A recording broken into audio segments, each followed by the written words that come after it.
just don't know. I don't know. I'm looking, yeah. Marc Clark, that's classic. I love it.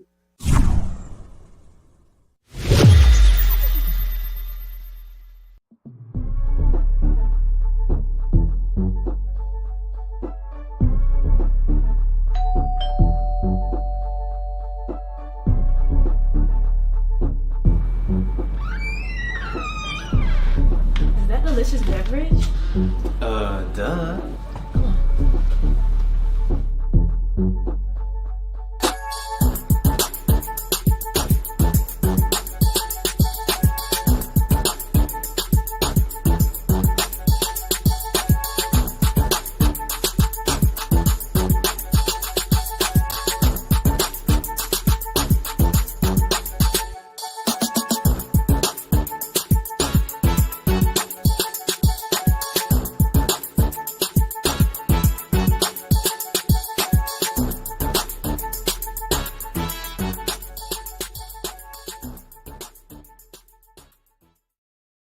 And welcome to the show. Welcome. And again, shout out to our number one sponsor, Delicious Beverage. Let me go ahead and get a little, Delicious. Fresh squeezed lemonade. That's what it tastes like. Fresh squeezed lemonade. Delicious Beverage, deliciousbeverage.com. Welcome. I know y'all been like, where y'all been? Where's Bootsy? Well, Bootsy's not with us tonight. It's just me holding it down. Or whenever you listen tonight, tomorrow, in the morning, whenever you're watching this, Bootsy's not in today. I'm holding it down, but I'm so glad to be back. Things have been crazy. The season has been amazing. Kids back to school, job crazy. But again, we are back at it. And again, a new episode every Wednesday at 10 a.m. Eastern time. Look for it wherever you're watching this, whatever platform. I'm so privileged. I have a special guest in studio.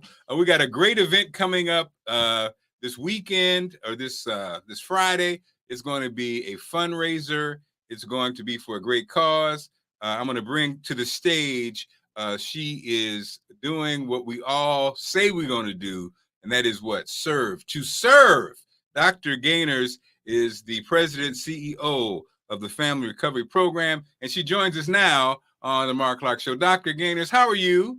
I'm doing well. Thank you so much. Thank you for having me tonight. Well, it's a blessing to have you on. And again, I always say that you're doing what we all say we're going to do something. And Dr. Gaynors, you get to a certain age and you start to really understand that talk is cheap.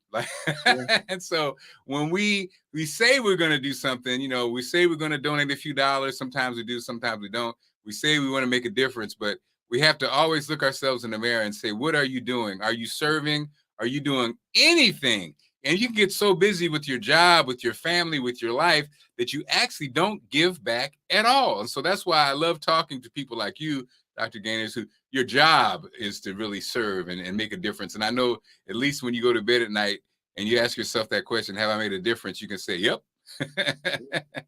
That's right. You're like, yep, that's right. Checking that box, baby. And so, Dr. Gaynors, tell us about the Family Recovery Program. This is such a challenge in our community. Give us an update on what's going on and what you do. So thanks again. One of the things that I'm always challenged with is thinking about families and thinking about children. And years ago, I had the opportunity to create a nonprofit from an already standing business called the Family Recovery Program. We work with individuals who are challenged with behavioral health concerns, substance abuse, mental health, trauma. And the work that we do allows us to begin to put those families back together so that they can reunify. One of the scariest things for the children and for the families is that decisions that they may have made are keeping their families separated. And so many of the families in our program have actually lost custody of their children. Many of them are facing what's called TPR, or termination of parental rights. And we don't want that to happen to anybody. Our children want to be with their moms and dads. So what Family Recovery Program does is it gives the parents an opportunity to get themselves together, to stop using drugs, to get good on their mental health medications, to really start being an active member of society. We do that through really intensive case management. referrals to outside clinicians and mental health clinicians and other treatment centers. And we work with them over about a 2-year period. While we're doing that, they're learning new skills about parenting. They're really waking up and saying, you know what, I want to make the choice for myself and for my family. And we support them the whole way. And this event that we're going to have Friday night, a night at the casino, is number one, to celebrate them and their path, to also bring awareness to the fact that we need to do more as a community to support families who are in a challenging situation. You know, substance use in Baltimore and mental health concerns are just rampant. And we look to the work that we do as a way to kind of put a dent in that, to really bring what's needed to families. We bring housing, we bring case management, we bring treatment, we bring all that directly to families. We offer what's called one-stop shopping. They don't have to go anyplace else. They can come to us, just put everything that they need on the table. And my staff works very diligently to make sure that whatever they have that they need, that they get in a timely period, so that they can prove to the powers that be that, you know what, I am the parent for my child. And I'm going to take care of my child. And I'm going to take care of myself. So you all can just back off and let me be my best parenting self. And it's just a great ride. I mean, you know, there's some ups and some downs, but it's a great opportunity because families matter and children want to be with their families. And we support that wholeheartedly. You know, Doc, I think one of my challenges, or one of the things that's so frustrating, is that I've been a part of the media in Baltimore for quite some time, and when I arrived around 1999, 2000, the thing that was obvious, I used to always say, you know, when you go into the community and you see grandma on heroin and mama on crack, and school system that has challenges, neighborhoods has challenges, and so then you take a snapshot to 20 something years later, and people ask the question, well, why are these kids, fill in the blank? But we knew back then, we knew that there was always something, bubbling up, and that it was these kids were going to be grow up, and they were going to, the side effects of not having what you need ends up being these kids who are now in their, their 20s or so. And so, Doc, how do it's such a huge, you guys do, that's a lot. I mean, you're doing a lot. You got a lot going on there. It seems like such a huge task. How do you systematically, approach it? Because I think that's another thing, to be honest. The challenge is so overwhelming. I think many give up. I think our churches, our communities, in a lot of ways, have given up. And I think some people even say, well, there's nothing I can do. It's too far gone. So how do you approach that each and every day? And can you give us some advice to help us maybe approach it? Because I think the key part is, let's start off this thing with, is that we all have to do our part. It's our community. There are children. There are families. We're going to have to, nobody's going to come rescue. I mean, your organization is trying, but nobody's going to come rescue us. We have to figure this thing out. Help us figure it out. What are some steps? So the one thing that we try to do every day is just look at one family at a time. We can't go further than that family with that need on that day.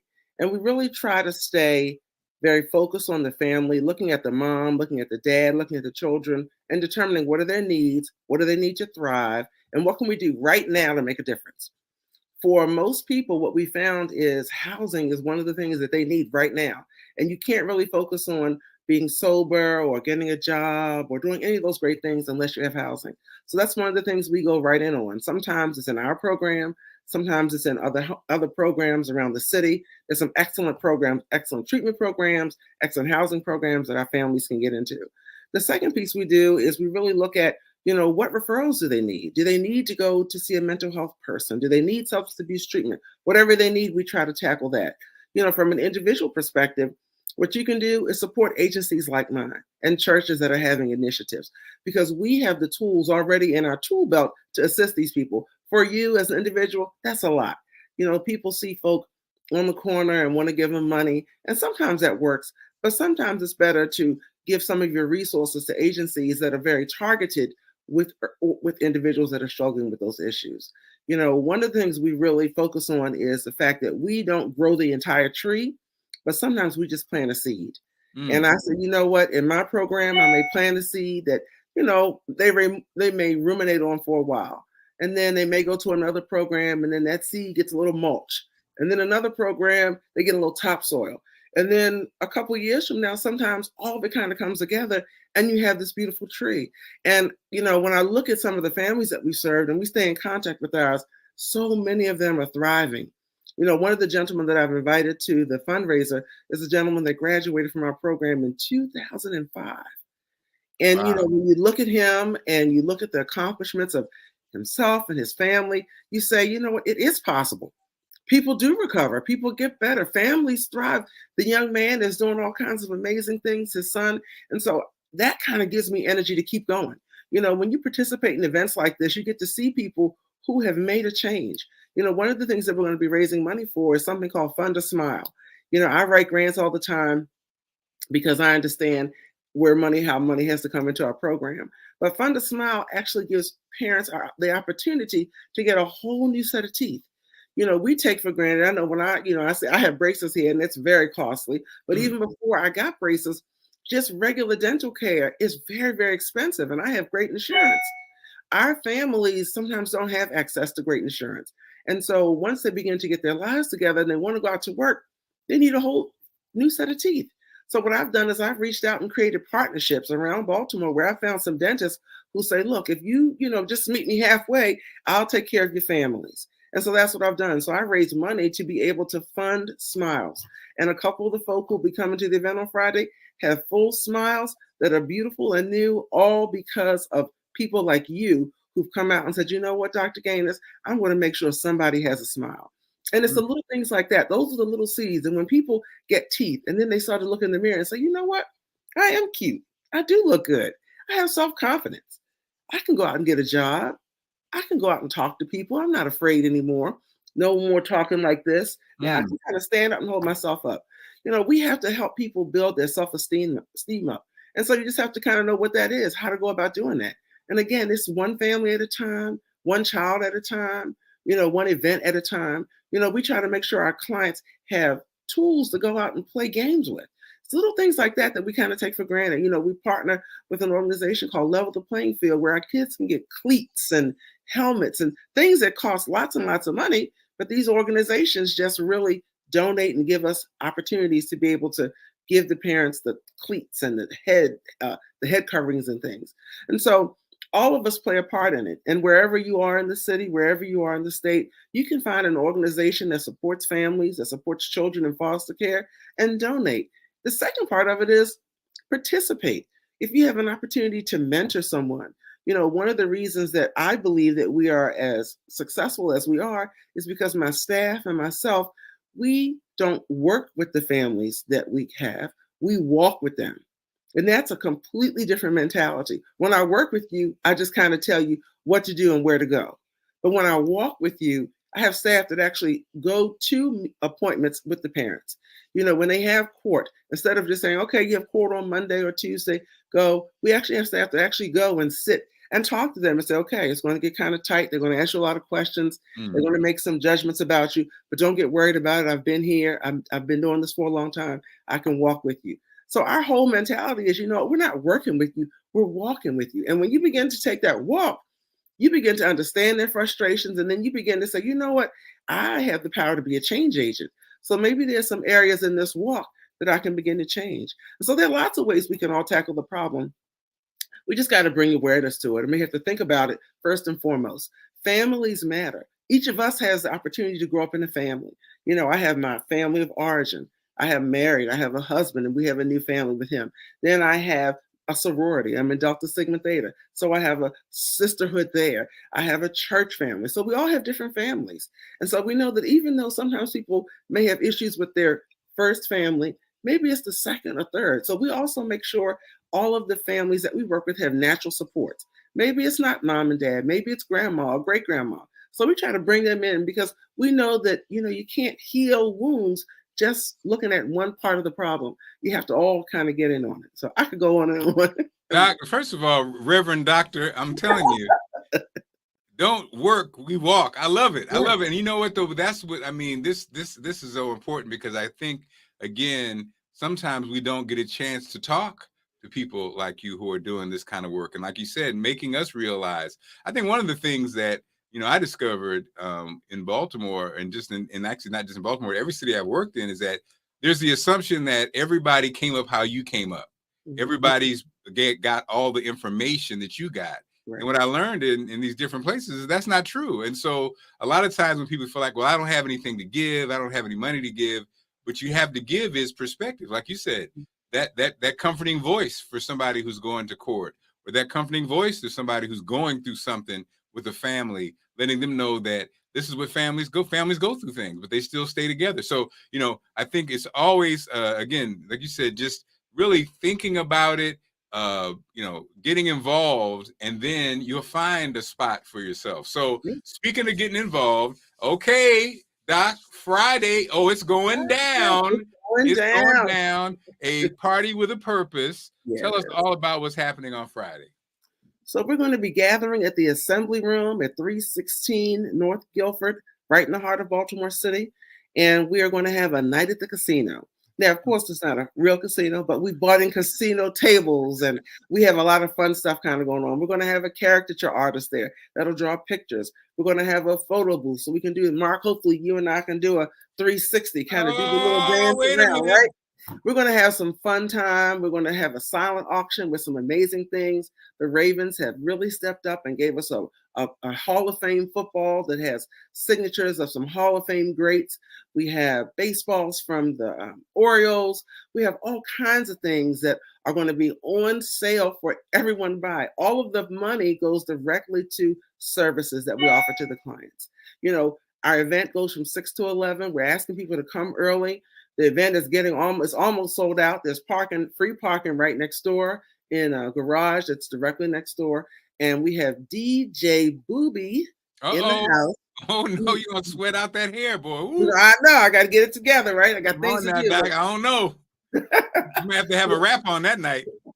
It'll probably be up in a bun.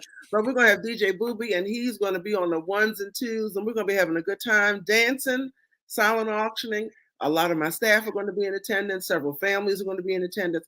And it's just going to be a good time to honor folk, number one, to bring awareness to the issue of behavioral health concerns in my community. And just to say, you know what? We are here.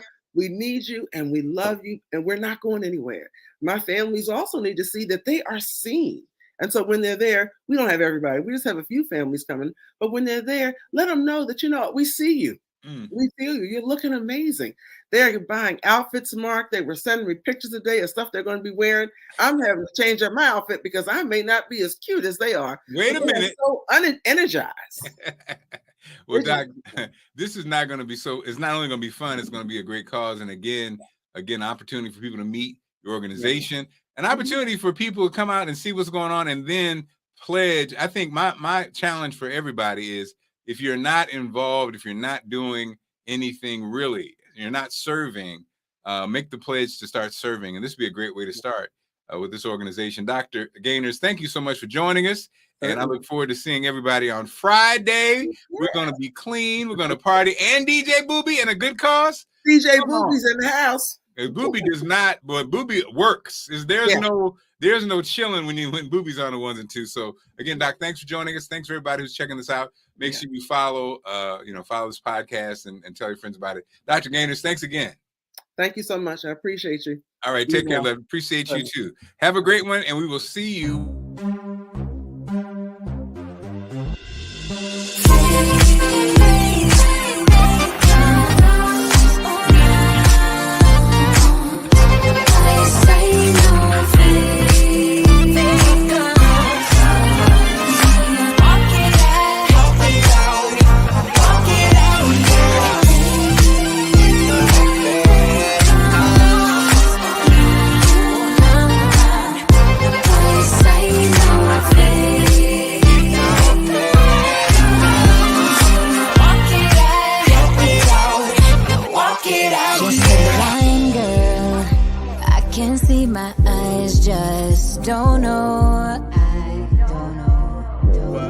Preparing students to demonstrate mastery of math state standards can feel like a dull, unending cycle of equations and practice problems. Unengaged, frustrated students can weigh on teacher confidence and lead to uncertainty about overall achievement. 2 Ivy League-trained engineers observed this struggle and created a way to transform how students learn the fundamentals of math. Through the innovative Accoletics math program, EDA has helped more than 400,000 students achieve success on state-administered math tests and transformed the academic strategies and performance of schools nationwide. Accoletics' uniquely designed supplemental materials and tools are well aligned to your state standards and provide a clear path to exceed state proficiency standards. Through ongoing professional development, you will uncover common challenges and activate solutions that promise to improve student achievement in your school.